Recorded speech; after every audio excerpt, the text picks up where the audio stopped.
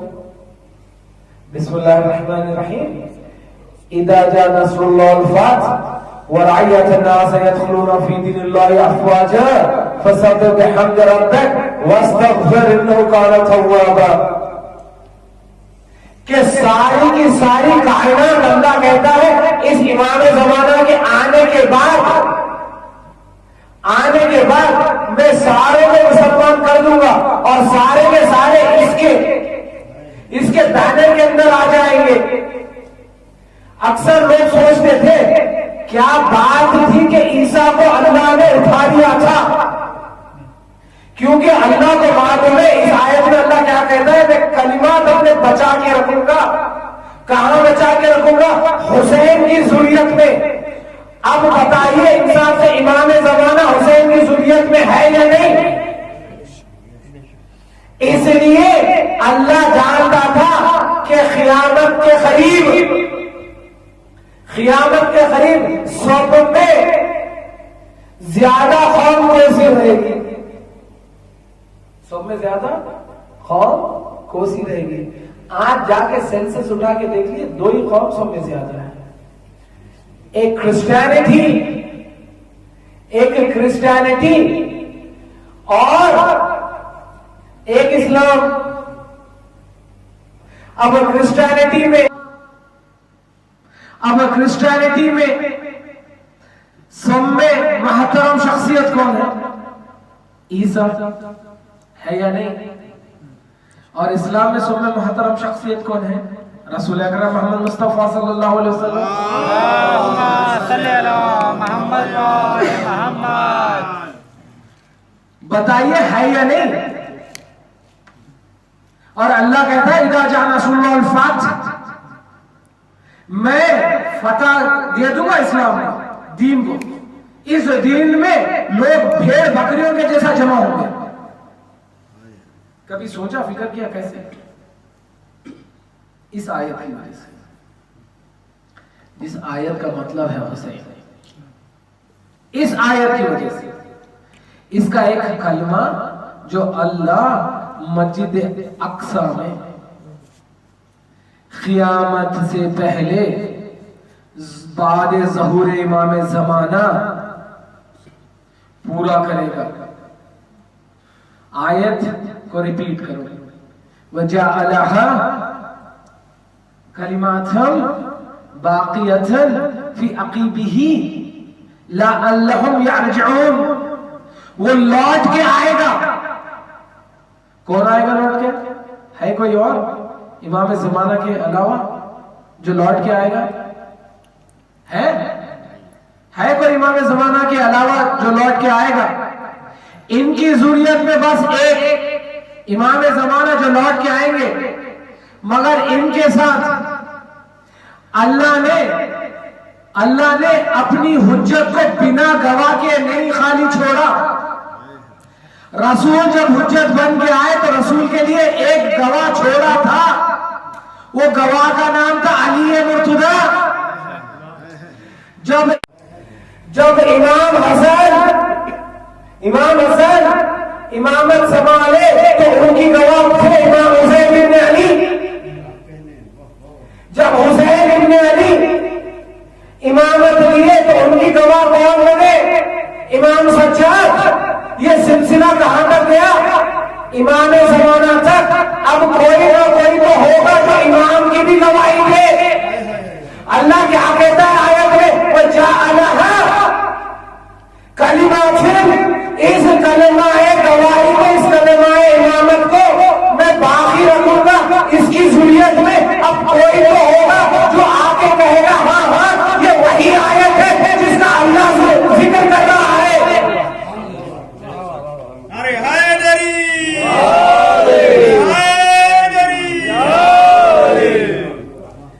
بات سمجھ میں نہیں آئی، میں باتیں کر دیتا ہوں، پھر حسین سمجھ میں آ جائے گا.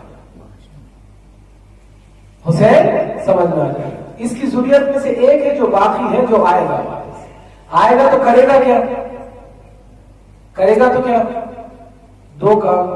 ایک حسین کے خون کا بدلہ لے گا، اور دوسرا اس کائنات کو امن سے بھر دے گا. اتنا امن بھرے گا کہ روایتوں میں ملتا ہے کہ بکری اور بھیڑیا آپس میں دوستی کر لیں گے، اتنا امن بھر دے گا. کون کرے گا؟ حسین کا بیٹا کرے گا. وہ اس کلمہ کا بیٹا کرے گا کہ بکری اور بھیڑیا، ابھی سنے بکری اور بھیڑیا دوستی کر لے گا. جائیے رسول اکرم نے علامات ظہور امام زمانہ بتایا ہے. کہہ رہے ہیں کہ جب آئے گا تو اتنا امن بھر دے گا، اب آنے سے پہلے اتنا خوف رہے گا. کائنات میں خوف طاری رہے گا. بھائی اپنے بھائی سے پرہیز کرے گا، تقیہ کرے گا، الفاظ ورڈ تقیے گا کہ بھائی اپنا ایمان اپنے بھائی سے خود سے چھپائے گا. اتنا ایک دوسرے کا مطلبی اور دشمن زمانہ ہو جائے گا. اس زمانے میں اس کلمے کا ایک وارث آئے گا، آگے اس دنیا کو امن سے بھر دے گا. ایسا امن کہ بکری اور بھیڑیا دوستوں کر لیں گے. تو جب یہ آئے گا تو کوئی نہ تو کوئی ہوگا جو کہے گا کہ یہ وہی آیت کا ترجمہ ہے، یہ وہی آیت کی تفسیر ہے. تو کون ہوگا وہ؟ اور اس کا نسبت دین سے کیا ہے؟ اس لیے اللہ کہتا ہے اذا جاء نصر اللہ والفتح. اب اللہ علم کل کا مالک ہے یا نہیں؟ آپ دیکھیے اللہ نے سارے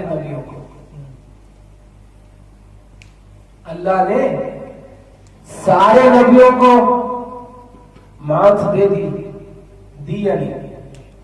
حتیٰ کہ پیارے نبی رحمت للعالمین کو بھی دے دی. مگر اللہ جانتا ہے کہ جب یہ کلمات کا ایک باقی آئے گا تو اس قوم، اس کے ماننے والے، اور ایک اور ہے جس کے ماننے والے بہت ہوں گے. ایک اور ہے اس کے ماننے والے بہت ہوں گے. وہ کون ہے؟ جائیے دیکھیے، سینسر دیکھیے. اس کائنات میں دو ہی دین سب میں ہے بڑھ کے پھیلے ہوئے. ایک اسلام، ایک نصرانی کرسچینٹی. اسلام کی عظیم شخصیت کا نام محمد، اس کا نواسا حسین ابن علی.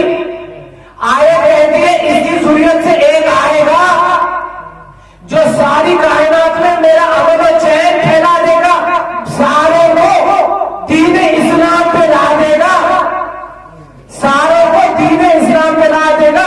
پھر اللہ کہتا ہے اس کی میں مدد کروں گا. کس سے کروں گا؟ اس سے کروں گا جس کے ماننے والے اس زمانے میں سب سے زیادہ رہیں گے.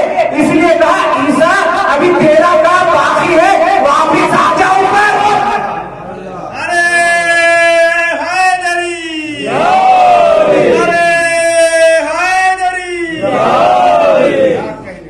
عیسیٰ ابھی تیرا کام باقی ہے، واپس آ جا.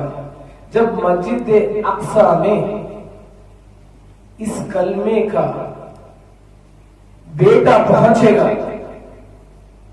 تو عیسیٰ آ جائیں گے اور کہیں گے، جب امام زمانہ عیسیٰ سے کہیں گے یا نبی اللہ نماز پڑھائیے،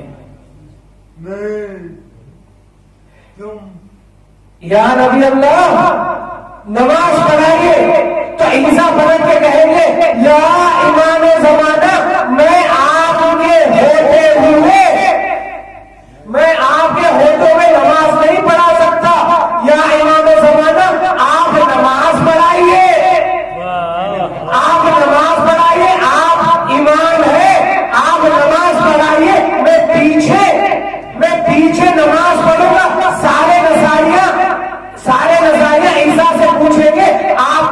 اللہ ہے، پھر آپ ان کے پیچھے امام زمانہ کے پیچھے کیسے نماز پڑھو گے؟ تو کہیں گے یہ اسی کی ذریت میں سے ہے، یہ اسی کی ذریت میں سے ہے جس کے لیے اللہ نے وعدہ کیا ہے کہ اس کا کلمہ میں باقی رکھوں گا۔ یہ ابن رسول اللہ ہے، یہ نماز پڑھائے گا، تم سارے اس کی ہاتھ میں بیعت کر لینا، تبھی تو اللہ کہے گا اذا جاء نصر اللہ والفتح ورأیت الناس يدخلون فی دین اللہ۔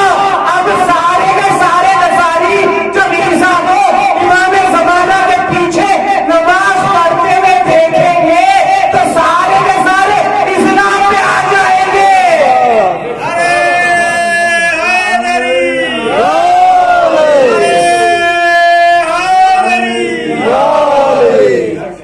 سارے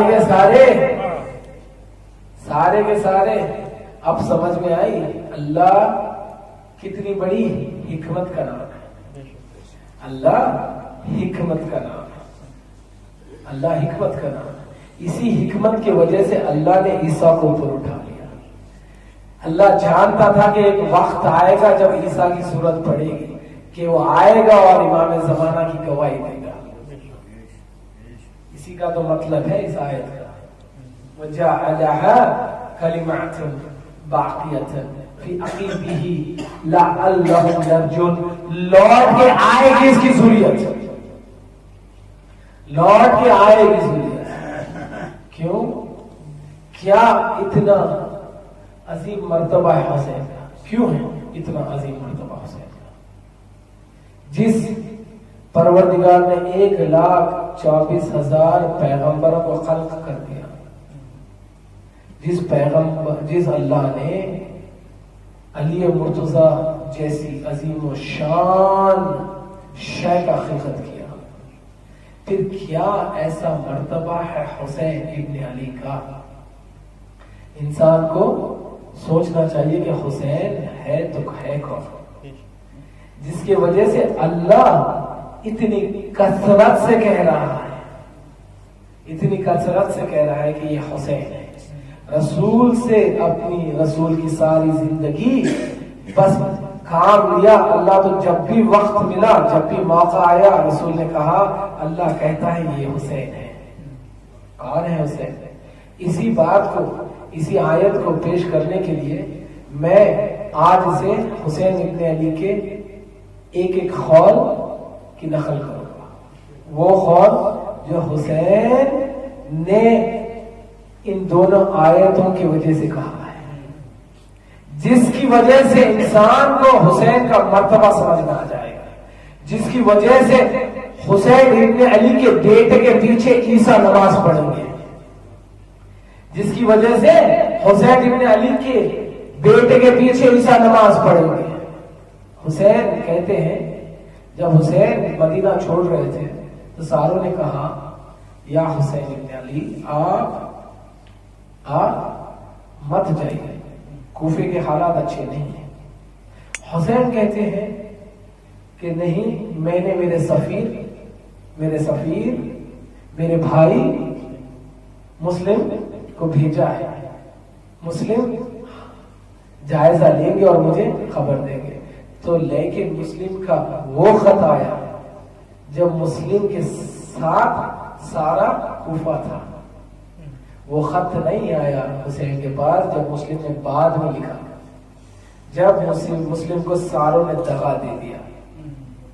جب خط آیا تو کہتے ہیں، اور امام ہے، یہ امام ہے، وقت کا امام تھا، اور حسین جیسا امام، حسین جیسا امام جس کے علم کا کیا کہنا۔ سب کہتے ہیں، پھر بھی کہتے ہیں مولا مت جائیے، کہتے ہیں ایک لائن میں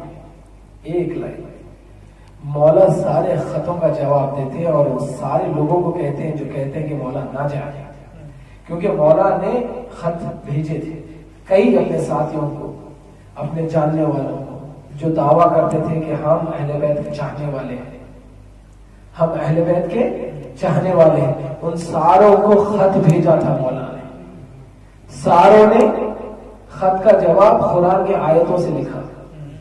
دیکھیے وقت، دیکھیے کس کو قرآن بتا رہے ہیں، کس کو قرآن بتا رہے ہیں. جس کے لیے قرآن آیا ہے اسے قرآن سمجھانے چلے. اس لیے عقیدے کو بلند کریں، عقیدے کو جہالت کے اندھیروں میں مت ڈھکلیں. عقیدے کو جہالت کے اندھیروں میں مت ڈھکلیں. کس کو جواب دے رہے ہیں قرآن سے؟ اسے جس کے لیے قرآن آیا ہے، اسے جسے نبی نے گلی میں مدینے کی بتایا تھا کہ سب میں عزیز یہ ہے میرے. ایک دن نبی ان کے گھر پہ جب دستک ہوئی تو نبی صلی اللہ علیہ وسلم گھر کے باہر آئے تو نبی کی ابا میں کچھ چھپا ہوا تھا. نبی کے ابا میں کچھ چھپا ہوا تھا. تو آنے والے نے پوچھا یا نبی اللہ آپ کی ابا میں کون چھپا ہے؟ تو نبی ابا ہٹا کے بتاتے ہیں دیکھو یہ حسن ہے یا حسین ہے. یہ حسن ہے یا حسین ہے، ان کو پہچانو. کہتے ہیں حسن حوض کوثر کا مالک ہے، مگر اس حسین کو دیکھنا میں اس سے ہوں یہ مجھ سے ہے. یہ میری امت کا شفیع بن کے آیا. اس حسین کو جس کو سارے مدینہ نے نبی کے دوش میں دیکھا حالت سجدے میں، اس حسین کو قرآن سمجھانے چلے. خط کا جواب لکھا تو کہنے لکھا قرآن میں. کہتے ہیں قرآن میں لکھا ہوا ہے صبر کریں. حسین ابن علی کو درس دے رہے ہیں نعوذ باللہ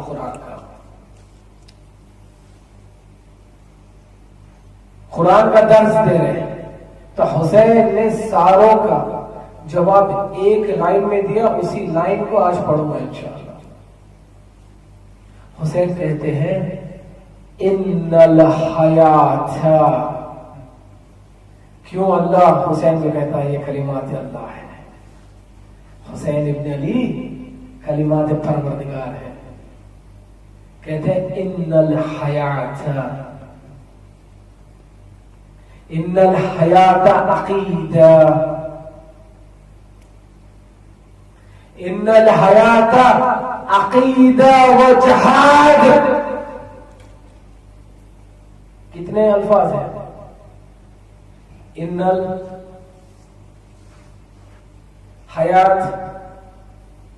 عقیدہ و جہاد. 4 words. اگر وا کو بھی ووکل کے ایسا استعمال کریں لغت میں تو 5 words. 5 words میں حسین ابن علی پوری توحید سمجھاتے ہیں. صرف 5 کلمات میں تبھی تو یہ مجمع کلمات الہی بنے. حسین کہتے ہیں ان الحیات عقیدہ و جہاد.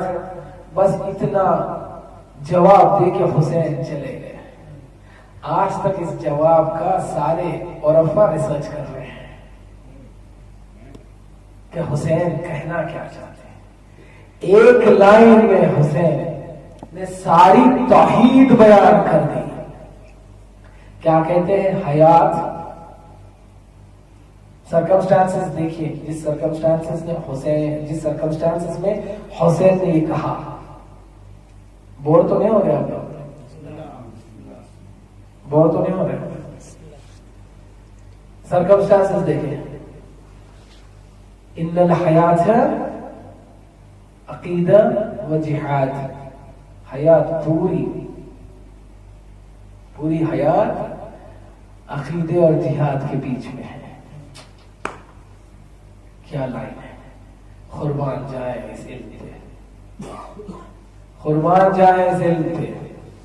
اور کس سرکمسٹانسز میں حسین سے کہہ رہے ہیں آپ مت جائیے، جائیں گے تو شاید آپ قتل کر دیے جائیں گے. حیات بچا لیجئے. کس کو کہہ رہے ہیں؟ حسین. پھر کسی نے لکھا صبر کرنے والا کے ساتھ اللہ ہوتا ہے. کسے کہہ رہے ہیں؟ سید الشاذلین. کسے کہہ رہے ہیں؟ یا ابا عبداللہ حسین کو کہہ رہے ہیں صبر کرنے کے لیے. صبر کنیز ہے حسین. پھر کسی نے لکھا اللہ کہتا ہے وہ خود مددگار ہے, وہ خود آپ کی مدد کرے گا, خود آپ کی مدد کرے گا, صبر کرے. تو ان سرکمسٹانسز میں حسین نے 5 الفاظ میں ساروں کو جواب دے دیا, کہہ دیا ان الحیات عقیدہ و جہاد. ساری کی ساری حیات صرف 2 چیزوں پہ ٹکی ہے, ایک عقیدے پہ, ایک عقیدے پہ اور ایک جہاد پہ. عقیدہ اور جہاد. حسین کہتے ہیں اگر یہ 2 نہ ہو تو حیات کا کوئی مطلب نہیں, کوئی معنی نہیں. تو انسان کو بھی سمجھنا چاہیے اگر حیات جینے کے لیے 2 عظیم چیز کی ضرورت ہے تو کیا ہے؟ ایک ہے عقیدہ اور ایک ہے جہاد.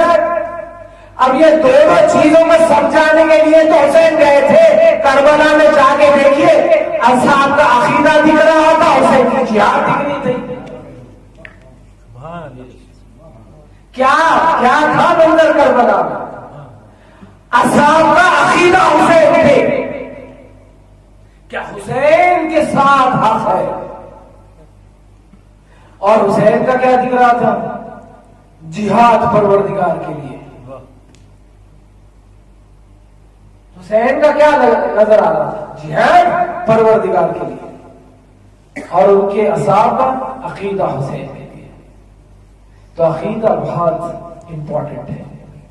جہاں سے عقیدہ بھٹکا وہاں پر آتا ہے شیطان, وہاں پر آتا ہے شیطان. نہیں سمجھ میں آئی بات. کیوں کہا حسین نے ان الحیات عقیدہ و جہاد؟ کہہ رہے تھے عصر کا ٹائم ہے, جلدی عصر کا وقت ہے, عصر کا وقت ہے, جلد سے جلد حسین کو ختم کر دو تاکہ دیکھیں عقیدہ, دیکھیے بھٹکانے والا غلط عقیدہ انسان کو کس منزل پہ لے چلے جاتا ہے. غلط عقیدہ انسان کو دوزخ میں ڈھکل دیتا ہے. کیا کہہ رہے تھے یزید کے لشکر والے؟ کون تھے؟ کرسچنز تھے, کرسچنز تھے, یہودی تھے. کون تھے یہ؟ وہی تھے جو کلمہ پڑھتے تھے. کچھ تو ایسے بھی تھے جو رسول کے بھی اصحابی تھے, جو علی مرتضیٰ کے بھی اصحابی تھے, مگر عقیدہ وہ نہیں تھا جو عقیدہ رسول لے کے آئے تھے, جو عقیدہ حسین سمجھانے چلے تھے. اسی لیے تو اللہ کہتا ہے اس کو دیکھو عقیدہ درست ہو جائے گا. اس حسین کو دیکھو, اس کو دیکھنے سے تمہارا عقیدہ سدھر جائے گا, عقیدہ سدھر جائے گا, حیات کامیاب ہو جائے گی. کیا کہہ رہے تھے؟ جلد سے جلد حسین کو قتل کر دو تاکہ ہماری صلاۃ عصر میں تاخیر نہ ہو. دیکھیے عقیدہ, غلط عقیدہ انسان کو کس منزل پہ پہنچاتا ہے. اس لیے رسول اکرم نے کہا ہے میرے بعد میں 2 چیزیں چھوڑے جا رہا ہوں, ان دونوں چیزوں کے ساتھ اپنے عقیدے کو جوڑ دینا. ایک ہے قرآن, ایک ہے میرے اہل بیت. جب بھی ان دونوں کے ساتھ اپنا عقیدہ منسلک کر دو گے تو عقیدہ بچ جائے گا. کیا کہہ رہے تھے؟ جلد سے جلد حسین کو ختم کر دو, جلد سے جلد حسین کو ختم کر دو تاکہ ہمارے عصر میں تاخیر نہ ہو. وہ عصر کا کیا کریں گے جو کلمہ الہی کو ختم کر کے پڑھو گے؟ سوچئے عقیدہ کتنا خطرناک ہے۔ پھر حسین کیا کہتے ہیں؟ جہاد۔ اگر جہاد بے معنی ہو تو پھر شیطانی ہے۔ اپنی خواہش کو اللہ کے خواہش بتانا سب میں بڑا ظلم ہے، سب میں بڑا شرک ہے۔ حسین تو یہی کہنا چاہتے تھے کربلا میں، اگر ہم تلوار اٹھاتے ہیں تو اللہ کے لیے، تلوار کو روک لیتے ہیں تو اللہ کے لیے۔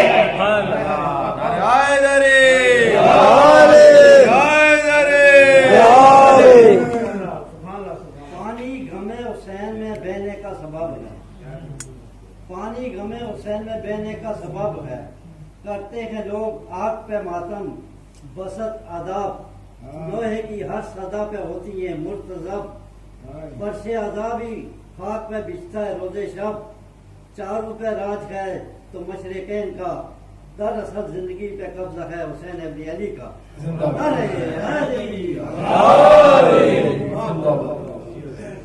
باد۔ بے شک بے شک، یہی تو بتانے چلے تھے حسین کہ اگر جہاد بے معنی اگر اپنی خواہش کی وجہ سے کرو گے تو یہ جہاد شیطانی ہے، یہ اللہ والا جہاد نہیں ہے۔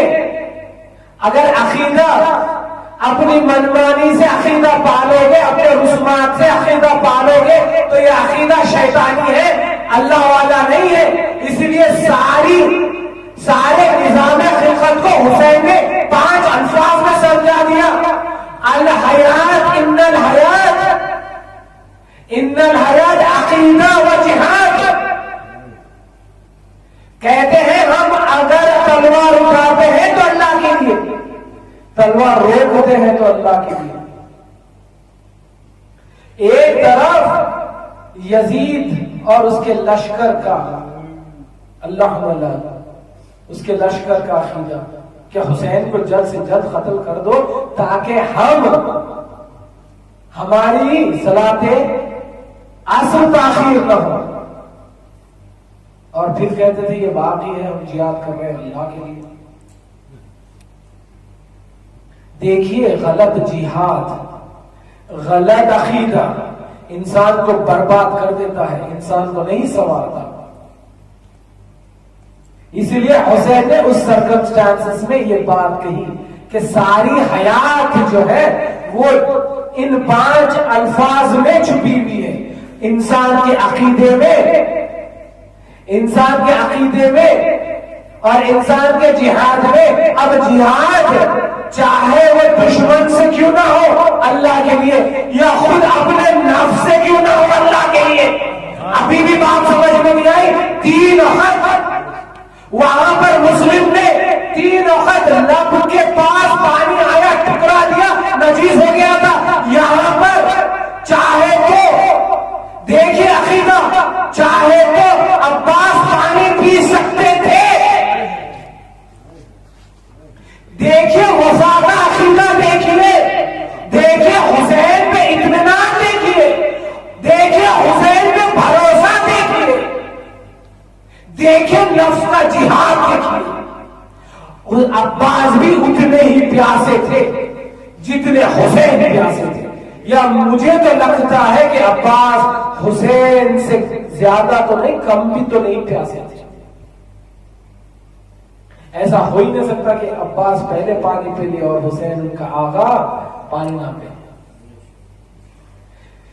عباس نے پانی کو چلو میں اٹھایا، اور پانی کو بڑی حسرت کی نگاہ سے دیکھا اور کہا کہ اس پانی نے میرے آقا کے بچے کو ستایا ہے، اور اس پانی کو پھر پانی پہ مار دیا۔ دیکھیے عقیدہ عباس، وہی تو کہنا چاہتے ہیں حسین بن علی کہ حیات عقیدہ اور جہاد کا نام ہے۔ وہاں پر عباس نے 2 چیزوں کا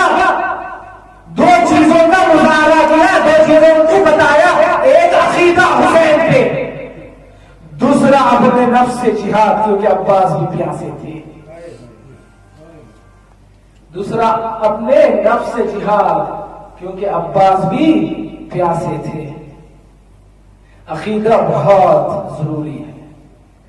کوشش کریے عقیدہ پڑھ کے سمجھ کے قرآن کو جانچ کے یا ان سے سیکھیں جن کو قرآن کا علم ہو, یا ان سے سیکھیں جو صحیح معنی میں اہل بیت کے پیروکار. عقیدہ ان سے مت سیکھیے جو اپنی خوشنودگی کے لیے عقیدے کا مظہر بنے جاتے ہیں. عقیدہ اپنا بتاتے جاتے ہیں تاکہ ان کی تعریف ہو جائے, ان کی خوشنودگی ہو جائے. ان سے مت سیکھیے عقیدہ سیکھے تو اہل بیت سے سیکھے. یہ عقیدے کا چکر ہے, یہ سارا پرابلم عقیدے کا ہے. یہاں پر حسین کے خلاف کہہ رہے تھے کہ نماز عصر میں تاخیر ہے, حسین کو جلدی قتل کر دے تاکہ نماز پڑھ لے. وہاں پر نیزوں پہ قرآن لے کے آگے کس کے خلاف؟ ارے جس کی مدح کرتی ہے قرآن, ارے جس کے لیے آئی ہے قرآن. علی کہتے ہیں ارے اس عقیدے کے پیچھے مت جاؤ, ارے وہ قرآن ہے تو میں ناطق قرآن ہوں. مگر علی کے ساتھ ہی علی کے خلاف تلوار نکال لی اور کہنے لگے آج ہم آپ سے جہاد کریں گے. نعوذ باللہ. کس سے جہاد کریں گے؟ ید اللہ سے, عین اللہ سے, لسان اللہ سے, وجہ اللہ سے جہاد کریں گے. دیکھیے عقیدہ انسان کو کہاں لے کے جاتا ہے. یہ جھوٹا عقیدہ تھا قرآن پہ. اگر سچا عقیدہ ہوتا تو علی کی بات مان لیتے اور کہتے کہ تم اس کتاب کو لاکھ میزے پہ بلند کرو, اصلی کتاب تو یہ ہے, یہ جو کہے گا وہ مانیں گے. اسی لیے تو امام حسین نے کہا جیسے اصحاب مجھے ملے ویسے اصحاب میرے بابا کو اور نانا کبھی نہیں ملے. کیونکہ جب حسین نے عباس کو کہا کہ اے عباس کیا سوچا, تو عباس کہتے ہیں مولا سوچنا کیا ہے, آپ حق ہو. پھر ایک 72 کا عقیدہ دیکھیے. علی اکبر سے حسین کہتے ہیں میرے لال ہم کربلا جا رہے ہیں, وہاں پر ہم سب مارے جائیں گے. سنیے جواب. کہتے ہیں بابا موت چاہے ہمارے پر آئے یا ہم موت میں جائیں, بابا یہ تو بتائیے کہ حق پہ رہیں گے. حسین کہتے بیٹا حق وہاں ہے جہاں میں ہوں. تو پھر اکبر کہتے ہیں تو پھر کیا سوچنا بابا, چاہے موت ہم پہ آئے یا ہم موت پہ جائیں. یہ ہے عقیدہ سیکھے, عقیدہ شعور سے سیکھے. اپنے رسومات کو عقیدہ نہ بنائیں. اپنے رسومات کو عقیدہ بنانے سے انسان جہنم کی آگ لے لیتا ہے. یہ نصیری کا عقیدہ تھا جس کی وجہ سے نصیری کو خود علی نے دشمن جانا. محبت تھا نا, عقیدہ تھا اس کا عقیدہ تھا. کہنے لگا مولا ہم نے آپ کو دیکھا آپ حیات بھی دیتے ہیں موت بھی دیتے ہیں, یہ دونوں صفات نعوذ باللہ اللہ کے ہیں, یہ دونوں صفات آپ میں ہیں. اب ہمارا عقیدہ اور پختہ ہو گیا, ہم نصیری بن گئے, آپ ہمارے نعوذ باللہ خدا ہے. علی نے کہا تیرا عقیدہ جہنمی ہے. اس لیے عقیدہ ان سے سیکھیے جس کو اللہ کہتا ہے یہ میرا کلام ہے, یہ میرا کلام ہے. اسی کلام کو دیکھ کے 113 ایسے تیار ہوئے آنے والے وقت میں, یا ان سے پہلے کوئی ان جیسا صاحب نہیں بنا. جب حسین ابن علی نے اپنی کینڈل کو بجھایا اور کہا کہ شاید تم کو شرم آتی ہوگی، شاید تمہیں شرم، دیکھیے عقیدہ حسین کے ساتھیوں کا عقیدہ دیکھیے حسین کا طرز دیکھیے حسین کا طرز، کہتے ہیں شاید تم میرے سے شرم کھاتے ہوں گے، اس لیے لوگ میں اندھیرا کیے جاتا ہوں، اس اندھیرے میں جس کو جانا ہے چلے جانے۔ جب پھر سے حسین نے روشنی کی تو دیکھا کہ سارے کے سارے اصحاب وہیں بیٹھے ہیں، کہتے ہیں کیوں نہیں گئے؟ میں چاہتا ہوں تم چلے جاؤ تاکہ تمہاری جان بچ جائے۔ سارے کے سارے نے تلواریں کھینچی، بے نیام کیا، اپنی گردن پہ رکھے، کہنے لگے مولا ویسی حیات کا لے کے کیا کریں گے جس حیات میں آپ نہ ہو۔ اب بھی بات سمجھ میں نہیں آئی، اللہ کیا کہتا ہے وَجَعَلَهَا كَلِمَاتٍ بَاقِيَةٍ فِي عَقِبِهِ لَعَلَّهُمْ يَرْجِعُونَ۔ یہ میرا کلمہ ہے جس کی وجہ سے میری توحید، یہ میرا کلمہ ہے جس کی وجہ سے میری توحید۔ حسین اسی عقیدے کو بتانے کربلا گئے۔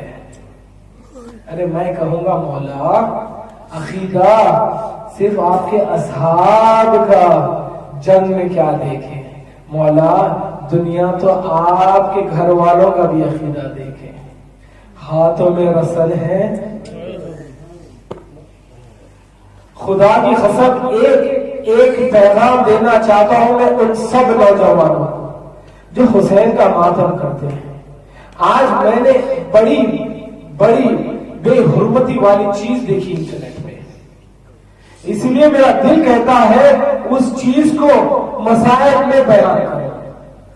بہت بے حرمتی والی چیز میں نے دیکھی، بہت بے حرمتی، اور میری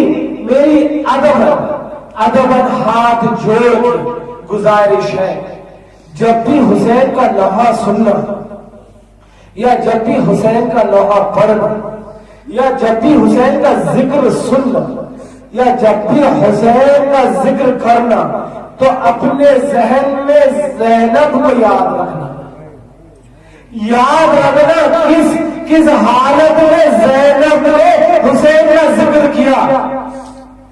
یہ کون سا رواج ہے میں نہیں جانتا، یہ کون سا عقیدہ ہے میں نہیں جانتا کہ آپ گانے کی شکل میں حسین کو یاد کر رہے ہو۔ ہائے خدا گانے کی شکل میں یاد کر رہے ہو، ارے نوحہ نہیں، نوحہ دیکھنے سے انسان کا ہاتھ نہ چلے پیر چلے، یہ کس وجہ سے کس بنا پہ آپ حسین کی تبلیغ کر رہے ہو؟ آپ سوچے نوحے سننے سے پہلے، نوحے پڑھنے سے پہلے میری ادباً گزارش ہے اور راغبوں سے بھی میری گزارش ہے جو یہ ابتداء حرکت کر رہے ہیں، یہ کیسا نوحہ پڑھنا ہے چل کود کر کے؟ یہ کس کی یاد دلا رہا ہے نوحہ؟ آپ سوچئے جب زینب نے حسین کا نوحہ پڑھا تو زینب کی قبر خم تھی، ارے عطرت کی وارثہ کی قبر خم تھی، اس بھائی کا ذکر کرتا وقت زینب کے لب پیاس سے اتنے سوکھے ہوئے تھے،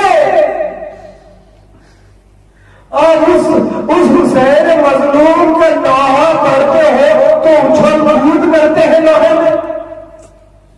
ارے نوحہ عبادت ہے، نوحہ عبادت ہے۔ امام کہتے ہیں جو میرے جد کے بارے میں بیان کرے گا، اس بیان سے اگر ایک آنسو بھی نکل جائے تو اللہ کہتا ہے اس کے اوپر تیری آنکھ حرام ہے۔ خدا کے واسطے جب حسین کی تبلیغ کرے تو ویسے تبلیغ کرے جیسے زینب نے کیا۔ ارے زینب بھوکی تھی، زینب پیاسی تھی، زینب کا سارا گھر اڑ گیا تھا جب زینب نے حسین کا ذکر کیا تھا۔ اور اس ذکر کو کمرشل نہ بنائے، اس ذکر کو ایسا پیش نہ کرے معاذ اللہ یہ ذکر مظلوم کربلا کا نہیں، کوئی اور شے کا ہے۔ ارے دیکھیں، اگر آپ بھی اللہ کہتا ہے ہر نیکی چاہے وہ جتنی چھوٹی کیوں نہ ہو اس کا میں اجر دوں گا، چاہے وہ نیکی جتنی بڑی ہو اس کا اجر دوں گا، چاہے کوئی غلطی جتنی چھوٹی ہو، شر جتنا چھوٹا ہے اس کا بھی میں حساب لوں گا۔ یہ بہت بڑا شر ہے۔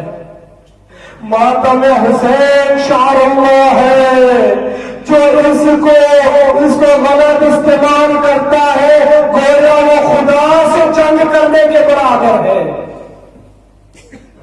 ارے آپ میں سے بھی جو میں نہیں جانتا کس کو کون پسند ہے، مگر اس کو پسند کرنے سے پہلے اس کا کلام دیکھے، اس کا کلام سننے سے اگر میرے مولا کے اوپر آنسو آتا ہے تو اس کا کلام خود بھی پڑھے، آگے بھی لوگوں تک پہنچائے، لیکن اگر اس کا کلام سننے سے ایسا نہ کرے، خدا کے واسطے ایسا نہ کرے۔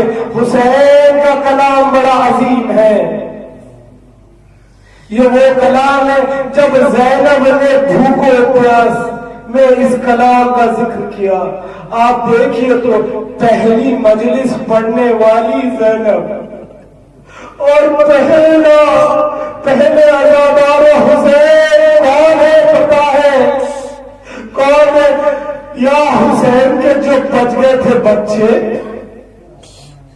یا حسین کی بہنیں، یا حسین کے گھر والے جو اتنی شدید خیر میں رہ کے حسین کا گریہ کرے تھے، تو آپ پہ بھی لازم ہے جب حسین کا گریہ کرو تو ایسے کرو۔